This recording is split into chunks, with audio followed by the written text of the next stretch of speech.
Bună ziua! Astăzi mi-am propus să vorbim despre tratamentul endodontic sau tratamentul de canal, în popor fiind cunoscută această procedură sub termenul de scoatere a nervului.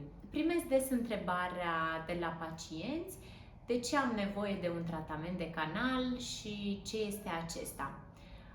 Acest tratament este indicat în momentul în care conținutul pulpar al unui dinte este într-un stadiu avansat de degradare și recuperarea acestui conținut pulpar fiind irreversibilă. Atunci se face tratamentul acesta de canal, care constă în îndepărtarea completă a conținutului, spălarea, dezinfecția acestei zone și sigilarea zonei cu un material care să obtureze complet spațiul.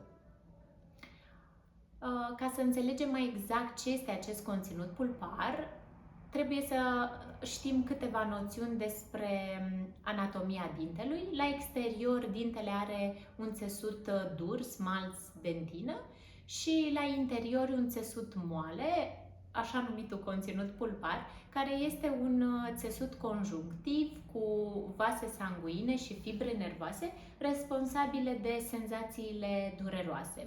În urma agresiunii, acest conținut reacționează prin durere, inflamație, absces. Principala cauză de agresiune rămâne caria dentară și tratamentul endodontic ajută realmente la păstrarea vieții dintelui pe arcadă.